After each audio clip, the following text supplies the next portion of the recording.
This video is a continuation of the previous video. Detaching Atma from the primary mind or gene circuit is the main goal of meditation.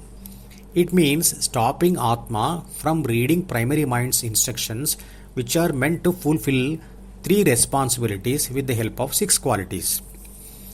Like inputs of the world, outputs of the Atma biased gene circuit also pass through the secondary mind and reach all parts of the body to react to the world. Let us see about secondary mind. Both input and output signals which are passing through the secondary mind get registered there or stored there as memories. Input is stored as world's data and outputs are stored as ego and instructions. Instructions are nothing but the outcome of Atma analyzing data inputs. The gene circuit or primary mind is designed by nature. Bhagavadgita considers the nature as mass. Gene circuit has three design intentions or tasks and six qualities to achieve the tasks. Means responding qualities to nature's stimulus or inputs. Man responds to the nature according to these design intentions with the help of six qualities. Three responsibilities of the life energy biased gene circuit are feeding the human body, reproducing the body, and protecting the body inside which it resides. Six responding qualities. Bhagavad Gita given names are also indicated against each one described below. One is reproductive desire, means kama. Second is anger, means krodha. Third one is misery, means lobha. Fourth one is desire for world, moha. Fifth one is proud, it is mada. Sixth one is jealous, means masaryam. The primary mind comes from parents, but secondary mind is created by the growing infant in this world and can be considered as a diary written by the infant. It is created between the primary mind and five sense organs. When a man responds to the world with outputs of energized gene circuit, he gets one of two experiences, victory or defeat. World experiences come back to energized gene circuit as feedback inputs via secondary mind. World gives impulses to the energized primary mind. Primary mind responds to them and the world gives result. The result or experience comes back as modified impulses to the energized gene circuit.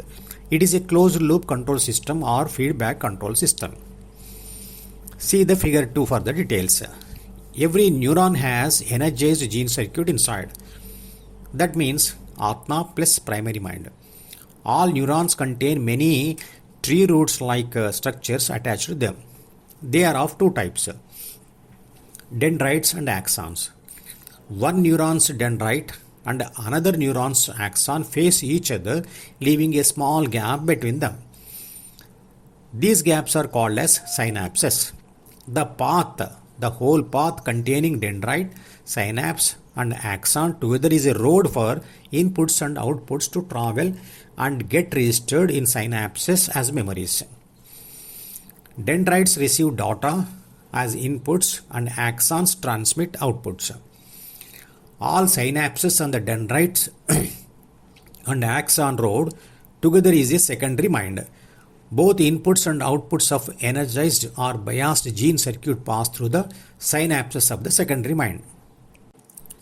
Synaptic bridges are the memory elements to store world data as inputs, and consciousness, ego, means a selfish feeling like saying I am, mine, me, etc.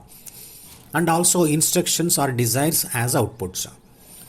Worldly data are the inputs for the primary mind and instructions or desires are the outputs of it. In secondary mind, the input data and ego desires as outputs get strengthened with more usage and get weakened if unused. This is called as synaptic plasticity. Victory and defeat experiences in the world are the causes for more and less usage of desires or outputs.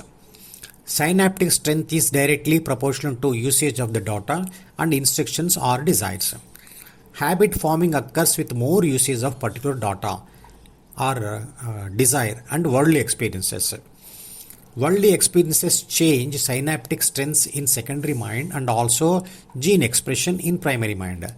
Gene expression means Atma reading or not reading gene's book or changing gene circuit behavior. Atma plus primary mind together create secondary mind with the worldly experiences. Any tragic defeats, painful thoughts get stored in the secondary mind. They get strengthened with the frequent use of them and may lead to depression and suicides. Whoever wants to escape from them can go for meditation.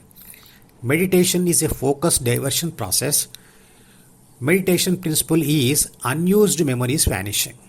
In meditation, Atma cannot use memories of secondary mind because its locked focus is with heart.